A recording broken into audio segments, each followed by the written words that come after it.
রমজানে বর্জনীয়, এক নাম্বার বর্জনীয় বিবাদ বর্জন করা আর অশ্লীলতা বর্জন করা, বিবাদ আর অশ্লীলতা বর্জন করা। সহিহ বুখারীর বর্ণনা 1904 নম্বর হাদিস, 1904। এই হাদিসের মধ্যে আছে রাসূলুল্লাহ সাল্লাল্লাহু আলাইহি সাল্লাম বলেন, ইযা কানা ইয়াউমু সাওমি আহাদিকুম ফালা ইয়ারফুস ওয়ালা ইয়াসখাব ওয়া ফি রিওয়ায়া ওয়ালা ইয়াজহাল।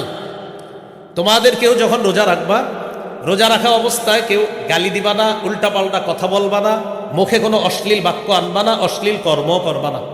ফাইন সাব্বাহু আহাদুন আও কাতালা, কেউ যদি রোজাদারের সাথে ঝগড়া করে, লড়াই করে, অথবা বাদানুবাদে লিপ্ত হয়, ঝগড়ায় লিপ্ত হয়, ফাল্যাকুল, রোজাদার তখন বলবে ইন্নী সাইম, আমি রোজাদার। বুখারীর অন্য বর্ণনা আসছে আপনি দুইবার বলবেন ইন্নী সাইম, ইন্নী সাইম, আমি রোজাদার, আমি রোজাদার। বুখারীর অন্য বর্ণনা আসছে ফাল্যাকুল ইন্নী সাইমুন মাররাতাইন, সেজন্য দুইবার বলে আমি রোজাদার, আমি রোজাদার। তাহলে বলি এই রমজানে যদি আমাদের সাথে কেউ ঝগড়া করতে আসে, আমরা দুইবার বলে দিব কি, আমি রোজাদার, আমি রোজাদার। আপনি অন্যদিকে যান। আল্লাহ আমাদেরকে ঝগড়া থেকে হেফাজত করেন। 2 নাম্বার, অনর্থক কথাবার্তা বর্জন করা। অনর্থক কথাবার্তা মানে দরকার নাই, শুধু শুধু অনর্থক কথাবার্তা বর্জন করা।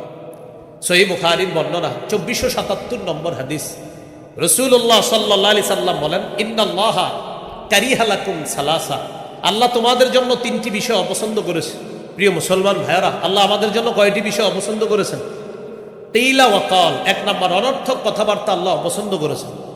2 নাম্বার ওয়া ইদাআতাল মাল, সম্পদ নষ্ট করা আল্লাহ অপছন্দ করেছেন। 3 নাম্বার ওয়া কাসরাতাস সুআল, অনর্থক বেশি প্রশ্ন করা আল্লাহ অপছন্দ করেছেন। অনর্থক প্রশ্ন আল্লাহ অপছন্দ করেছেন। এই 3টা বিষয়, এই হলো 2 নাম্বার অনর্থক কথাবার্তা বর্জন করা। 3 নাম্বার বর্জনীয় মিথ্যা কথা বর্জন করা। একটু বাংলা বলি আমার সাথে, বলেন মিথ্যা হলো সমস্ত পাপের আম্মা। মা, সমস্ত পাপের মা কি? মিথ্যা। সমস্ত পাপের মা হলো মিথ্যা কথা বলা। রাসূলুল্লাহ সাল্লাল্লাহু আলাইহি সাল্লাম বলেন, বুখারীর বর্ণনা 1903 নম্বর হাদিস, মান লাম ইয়াদা কাওলা যুর আল আমালা বিহি ফালাইসা লিল্লাহি হাজাতুন ফি আইয়াদা তাআমাহু ওয়া শারাবাহু। যে ব্যক্তি রোজা রাখলো কিন্তু মিথ্যা বর্জন করতে পারলো না, সে খানা না খাইলো আর পানি পান না করলো, এগুলাতে আল্লাহর কাছে কোনো গুরুত্ব নাই। সে যে মিথ্যা বর্জন করতে পারলো না আর খানাও খাইলো না, একদিক দিয়ে সে খানাপিনা থেকে জিহ্বাকে হেফাজত করলো, আরেক দিক দিয়ে সে জিহ্বার মাধ্যমে মিথ্যা কথা বললো। নবীজি বলেন তার এই না খাওয়া আর না পান করার মধ্যে আল্লাহর কাছে কোনো গুরুত্ব নেই। তাহলে আমরা মিথ্যা বলবো না। আমাদের দেশে রমজান যত কাছায়, আমাদের দেশের কিছু অসাধু মানুষ তত বেশি মিথ্যাবাদী হয়। রমজান যত কাছে, এই যে দেখবেন শুরু হবে তরমুজ, খেজুর, এই সিন্ডিকেট ভয়ঙ্কর এক বলয়ের মধ্যে পড়ে যায়। তো রমজান মাসে মাশাল্লাহ সবাই কেনাকাটা করে। জুতার দোকানে গেছেন জুতা কিনতে, ভাই কত? 1300, 1250 দেই। তুমি আপনি আমার পরিচিত মানুষ, এই জন্য বলছি 1300, অন্যদের কাছে আরো বেশি। ভাই দেন না, আল্লাহর কসম ভাই, কিনা আছে 1230 করে। আচ্ছা 1250 দেন, 20 টাকা লাভ। সদরঘাট গিয়া খোঁজ নিয়ে দেখা যায় 400 টাকা করে কিনা। তা আমি বলছি না যে 400 করেই কিনা, যদি 1230 হয় সত্যি সত্যি তো সত্য। আপনি যদি 1230 দিয়ে না কিনে, কম দিয়ে কিনে 1230 বললেন, সত্য হলো না মিথ্যা হলো? মিথ্যা কথা বলা যাবে না। আল্লাহ আমাদেরকে হেফাজত করেন। 4 নাম্বার গীবত বর্জন করা। গীবত, এটার ব্যাপারে একটা বাংলা যদি পারি আমরা লিখে রাখবো, ঘরে পকেটেও রাখবো। বলি গীবত হলো আমল ধ্বংসের নীরব ঘাতক। আমল ধ্বংসের নীরব ঘাতকের নাম কি? গীবত। হ্যাঁ, বলেন ঘি ভাত দিয়ে মজলিস শুরু হয়, গীবত দিয়ে শেষ হয়। আমাদের পার্সোনাল মজলিসগুলা, পার্সোনাল যে মজলিস, এ মনে করেন 5-6 জনের, ঘি ভাত দিয়ে শুরু হয়। মানে ঘি ভাত ভালো জিনিস, এটা দিয়ে শুরু হয়। একটু পরে বলে ভাই ঘিটা প্রত্যেক আনছেন কমজাত, ওমকে এত খারাপ মানুষ, শুরু হয়ে গেল ঘি ভাত। মানে ঘি কিনছেন কার থেকে? অমুক। ও সে তো সুবিধার লোক না। তাহলে ঘি ভাত দিয়ে শুরু হলো, শেষ হলো ঘি বদ দিয়ে। মানে ঘি ঘ, আর একটা হলো ঘি গ, একটা ভাত আর একটা বত।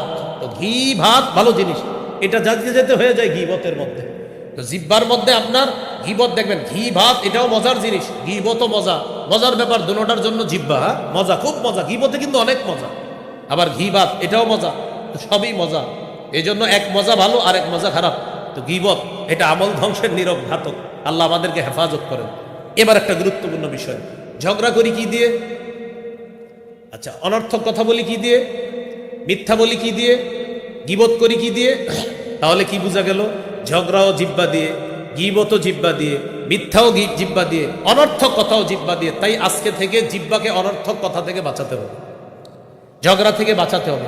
তিরমিজি 2616 নম্বর হাদিস, রাসূলুল্লাহ সাল্লাল্লাহু আলাইহি সাল্লাম বলেন, হাল ইয়াকুব্বুন নাস ফিন নারি আলা ওয়ুজুহিহিম আও আলা মানাখিরিহিম ইল্লা হাসাইদু আলসিনাতিহিম। বেশিরভাগ মানুষের মাথাটা নিচে, পাগুলা উপরের দিকে দিয়ে জাহান্নামে নিক্ষেপ করা হবে শুধু জিহ্বার অপরাধের কারণে, শুধু জিহ্বার অপরাধের কারণে।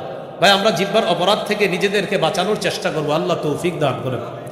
তিরমিজির হাদিস 2406 নম্বর হাদিস, উকবা ইবনে আমির রাদিয়াল্লাহু তাআলা আনহুর বর্ণনা, রাসূলুল্লাহ সাল্লাল্লাহু আলাইহি সাল্লামকে জিজ্ঞাসা করলেন, মান নাজাতু ইয়া রাসূলুল্লাহ, ওগো আল্লাহর নবী, মুক্তির উপায় কি আপনি আপনার কাছে জানতে চাই। নবী বললেন, মুক্তির উপায় তিনটি। মুক্তির উপায় কয়টি? তিনটি। এক, আমসিক আলাইকা লিসানা, তোমার জিহ্বা তুমি নিয়ন্ত্রণ করবা। 2 নাম্বার, ওয়ালিয়াসাকা বাইতুকা, তোমার ঘর যেন তোমার জন্য প্রশস্ত হয়। আচ্ছা, ঘর প্রশস্ত হওয়া দ্বারা কি উদ্দেশ্য? উদ্দেশ্য হলো কাজ শেষে তাড়াতাড়ি বাসায় আসবেন। আপনি 6টায় বাসায় আসার কথা, রাত 10টা 11টা বাজে স্ত্রী ফোন দেয়, আপনি কোথায়? আপনি বলেন বন্ধুদের সাথে আড্ডা দিচ্ছি। না, আড্ডা দেওয়া যাবে না, হয়তো কাজে, না হয় বাসায়। বাসায় নাই, কাজে থাকবেন, কাজে নাই, বাসায় থাকবেন। কারণ আপনি স্ত্রীর সামনে, সন্তানের সামনে, মা বাবার সামনে এই গুণাগুলা করতে পারবেন না যেগুলা বন্ধুদের সাথে আপনি বাহিরে করতে পারবেন। তাই নবীজি বললেন, 2 নাম্বার, তোমার ঘর যেন তোমার জন্য প্রশস্ত হয়। তো 1 নাম্বার, তোমার জবান নিয়ন্ত্রণ করবা। 2 নাম্বার, তোমার ঘর যেন তোমার জন্য প্রশস্ত হয়। 3 নাম্বার, ওয়াবকি আলা খাতিআতিক, তুমি গুনাহের জন্য কান্নাকাটি করবা। তো দেখেন, এই 3টার মধ্যে একটা হলো জিহ্বা নিয়ন্ত্রণ করা। তাহলে ঝগড়া হয় জিহ্বা দিয়ে। হাদিসে আসছে, আস-সাওমু জুন্নাহ, রোজা হলো জাহান্নাম থেকে বাঁচার ঢাল। এই ঢালকে যদি ছিদ্র করা না হয়, রোজা নামক ঢাল ছিদ্র হয় বিশেষত 2টি অপরাধের কারণে। একটা হলো মিথ্যা কথা, আর একটা গীবত। আর হাদিস থেকে জানলাম বেশিরভাগ মানুষ জাহান্নামে যায় জিহ্বার কারণে। এবার আমার সাথে একটু সবকের মতো বলি, ওলামা হযরতরা না, শুধু আপনারা বলেন তো, রোজা নামক ঢাল ছিদ্র হয় কয় অপরাধে? কি কি? মিথ্যা, গীবত। মিথ্যা গীবত হয় কি দিয়ে? আর জিহ্বার কারণে বেশিরভাগ মানুষ কোথায় যায়? জাহান্নামে যায়। তো এই জন্য আমরা জিহ্বাটাকে নিয়ন্ত্রণ করব, আল্লাহ তৌফিক দান করেন। তিরমিজির হাদিস 2410 নম্বর হাদিস, রাসূলুল্লাহ সাল্লাল্লাহু আলাইহি সাল্লামের সাহাবী সুফিয়ান রাদিয়াল্লাহু তাআলা নবীজিকে জিজ্ঞাসা করলেন, মা আখওয়াফু মা তাখাফু আলাইয়া ইয়া রাসূলুল্লাহ, হুজুর আমার ব্যাপারে সবচেয়ে বিপজ্জনক বিষয় কোনটা মনে করেন? আখাযা বিলিসানি নাফসি, নবী নিজের জিহ্বা মুবারক ধরে বললেন, হাদা, এটা এটা এটা, আমি তোমার জন্য সবচেয়ে বিপজ্জনক মনে করি এটা। এই জন্য ভাই, জিহ্বা বড় ভয়ঙ্কর জিনিস। এটা এমন ভয়ঙ্কর যে এক কথায় সাজানো সংসার তছনছ হয়ে যায়, এক কথায় সব কিছু উলট পালট হয়ে গেল। এমন ঘটনা আমাদের দেশেও কিন্তু ঘটছে। এই জন্য আপনার জিহ্বাকে নিয়ন্ত্রণ করা, আল্লাহ হেফাজত করেন।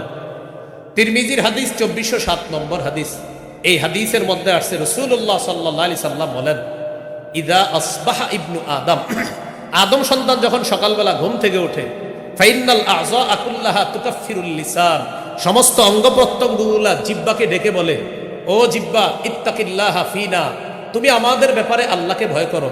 ফাইন্নামা নাহনু বিকা, আমরা তোমার দ্বারাই নিয়ন্ত্রিত। জিহ্বা, তুমি আমাদের ব্যাপারে আল্লাহকে ভয় করো, আমরা তোমার মাধ্যমে নিয়ন্ত্রিত। ফাইন ইস্তাকামতা ইস্তাকামনা, তুমি সোজা থাকলে আমরা সোজা। ওয়া ইন ওয়াজাজতা ওয়াজাজনা, তুমি বাঁকা হলে আমরা বাঁকা। বলি তো ভাই, রোজা নামক ঢাল ছিদ্র হয় কয় অপরাধে? কি কি? গীবত, মিথ্যা হয় কি দিয়ে? সমস্ত অঙ্গ। বস মানে কাকে? জিহ্বাকে। হ্যাঁ, জিহ্বাকে। প্রতিদিন সকালে বলে, জিহ্বা তুমি আমাদের বস, তুমি ঠিক থাকবা, আমরা ঠিক, তুমি বাঁকা হবা, আমরা বাঁকা। তিরমিজি 2408 নম্বর হাদিস দিয়ে শেষ করছি। রাসূলুল্লাহ সাল্লাল্লাহু আলাইহি সাল্লাম বলেন, মান ইয়াতাকাফফালু লি মা বাইনা লাহইহি ওয়া মা বাইনা রিজলাই আতাকাফফালু লাহু বিল জান্নাহ, যে ব্যক্তি 2 চোয়ালের মাঝে জিহ্বা আর 2 রানের মাঝে লজ্জাস্থানে 2টা অঙ্গের নিশ্চয়তা আমাকে দেয় যে সে গুনাহ করে না, আতাকাফফালু লাহু বিল জান্নাহ, আমি তাকে জান্নাতে নেওয়ার জিম্মাদার হয়ে যাব। তাহলে কয়টা বর্জনীয় শুনলাম? 4টা। ও আরো 2টা বাকি আছে, দাঁড়ান। 1 নাম্বার, ঝগড়া বর্জন করা। 2 নাম্বার, অনর্থক কথা বর্জন করা। 3, মিথ্যা বর্জন করা। 4, গীবত বর্জন করা। 5 নাম্বার, লৌকিকতা বর্জন করা। কি বর্জন করা? লোক দেখানো ইবাদত বর্জন করা। সিয়াম আল্লাহর জন্য, সাহরি আল্লাহর জন্য, ইফতারি আল্লাহর জন্য, করানো ইফতারি সব কার জন্য? আল্লাহর জন্য। বুলুগুল মারাম হাদিসের একটা কিতাব, এই কিতাবের 440 নম্বর হাদিসের বর্ণনা। রাসূলুল্লাহ সাল্লাল্লাহু আলাইহি সাল্লাম বলেন, ইন্না আখওয়াফা মা আখাফু আলাইকুম আশ-শিরকুল আসগর আর-রিয়া। তোমাদের ব্যাপারে আমি সবচেয়ে আশঙ্কা করি ছোট শিরিকের। সেই ছোট শিরিক হলো লোক দেখানো ইবাদত করা। আল্লাহ আমাদেরকে লোক দেখানো ইবাদত করা থেকে হেফাজত করেন। হাদিসের একটা কিতাব আছে সহিহ ইবনে খুজাইমা, এই কিতাবের 2 নম্বর খণ্ড 140 নম্বর পৃষ্ঠা। রাসূলুল্লাহ সাল্লাল্লাহু আলাইহি ওয়াসাল্লাম বলেন, শোনো তোমরা, ইয়াকুম আশ-শিরকাস সারাইর, তোমরা গোপন শিরিক থেকে বাঁচো। সাহাবীরা বললেন, হুজুর গোপন শিরিক কি? দেখেন নবী কি বলেন। নবীজি বললেন, ইয়াকুমুর রাজুল ফায়ুসাল্লি, কোন ব্যক্তি নামাজে দাঁড়ায়, ফায়ুযায়্যিনু সালাতাহু জাহিদান লিমা ইয়ারা মিন নাজরিন নাসি ইলাই, নামাজ সুন্দর করে এই নিয়তে মানুষ যেন তার নামাজ দেখে বলে, বাবা কত সুন্দর নামাজ। হ্যাঁ, নবীজি বলেন, যাকা শিরকুস সারাইর, এটা গোপন শিরিক। এক ব্যক্তি নামাজে দাঁড়াইছে, রুকু সুন্দর মতো করে, সেজদা সুন্দর মতো করে, এই নিয়তে মানুষ আমার রুকু সেজদা দেখে বলবে, বাবা কি অসাধারণভাবে নামাজ পড়ে, কত সুন্দর রুকু, কত সুন্দর সেজদা। তাহলে তার নিয়ত মানুষকে দেখানো, এটা হলো গোপন শিরিক। এক সাহাবী প্রশ্ন করলেন, হুজুর কেউ যদি আল্লাহকে খুশি করার জন্য রুকু সেজদা সুন্দর করে, আর যদি মানুষ প্রশংসা করে, বুখারী 757 নম্বর হাদিসে আছে, রুকু করতে হবে ধীরস্থির ভাবে, সেজদা করতে হবে ধীরস্থির ভাবে। তো কেউ যদি রুকু সেজদা সুন্দরভাবে করে, কার জন্য? আল্লাহর জন্য। মানুষ যদি প্রশংসা করে, মাশাআল্লাহ তার রুকু সুন্দর, সেজদা সুন্দর, হুজুর এটাও কি রিয়া হবে, লোক দেখানো ইবাদত হবে? নবীজি বললেন, না, এটা লোক দেখানো ইবাদত হবে না। তিলকা আজিলু বুশরাল মুমিন, সহিহ মুসলিমের ইবারত, এটা মুমিনের জন্য দুনিয়াতে নগদ সুসংবাদ। তাহলে কোনো ব্যক্তি যদি আল্লাহকে খুশি করার জন্য ইবাদত সুন্দর করে, মানুষ যদি প্রশংসা করে, এটা আল্লাহর পক্ষ থেকে বান্দার জন্য দুনিয়াতে নগদ সুসংবাদ। এ হলো 5 নাম্বার বর্জনীয়, লৌকিকতা বর্জন করা। 6 নাম্বার বর্জনীয়, অপচয় করব না। কি করব না? অপচয়। অপচয়ের 2টা আরবি কোরআনে আছে। আপনার অনেক আরবির মধ্যে 2টা উল্লেখযোগ্য। এক জায়গায় আছে দেখবেন ওয়ালা তুসরিফু, আরেক জায়গায় আছে ওয়ালা তুবাযযিরু। ওয়ালা তুসরিফু অর্থ অপচয় করো না, তুবাযযিরু অর্থ অপচয় করো না। লা তুসরিফু অপচয় করো না, লা তুবাযযিরু অপচয় করো না। 2 অপচয় করোনার পার্থক্য কি? এখানে অনেক ছাত্র ভাইয়েরা আছেন, আমার সাথে একটু বললে সুন্দর হবে। বলেন, বৈধ কাজে মাত্রাতিরিক্ত খরচ করাকে ইসরাফ বলে। এর মানে বৈধ কাজে আপনি প্রয়োজনের বেশি খরচ করার অপচয়টার আরবি হলো ইসরাফ। বৈধ কাজে অতিরিক্ত খরচ করার আরবি হবে ইসরাফ।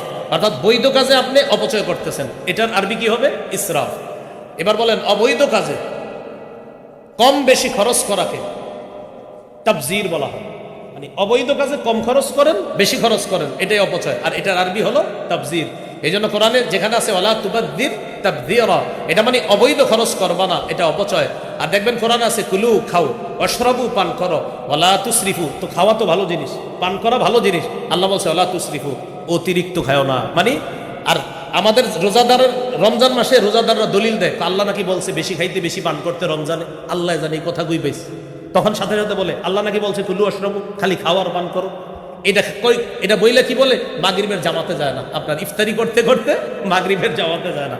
ভাই, আল্লাহর এক বিধান পালন করতে গিয়ে আরেক বিধানে যেন শিথিলতা না আসে। মনে রাখবো, আমার ইফতার যেন মাগরিবের জামাত ছুটার কারণ না হয়, আমার ইফতার যেন মাগরিবের জামাত ছুটার কারণ না হয়। তো এখানে দেখেন আল্লাহ বলছে খাও, পান করো, ওয়ালা তুসরিফু, অপচয় করো না। এই অপচয় দেখেন, বৈধ কাজে অপচয়, আপনি খাইতে খাইতে গলা পর্যন্ত, আপনি কে কইছে এত খাইতে, এরকম, এটা কিন্তু ঠিক না। 10 জনের খাবার রান্না করবেন, মেহমান আসবে 10 জন, 12 জনের রান্না করলেন বা 13 জনের, আপনি 30 জনের রান্না করছেন, কেন এতগুলা খাবার রান্না করলেন? তো বৈধ কাজে মাত্রা অতিরিক্ত খরচ করা, এটাও অপচয়, এটাকে বলা হয় ইসরাফ। আর অবৈধ কাজে কম বেশি খরচ করাকে, এটাকেও বলে অপচয়, এটাকে বলে তাবযির। আল্লাহ আমাদের সকলকে ইসরাফ এবং তাবযির উভয়টা থেকে বাঁচার তৌফিক দান করেন। তাহলে 6 নাম্বার বর্জনীয়, অপচয় অপব্যয় থেকে আমরা বেঁচে থাকবো।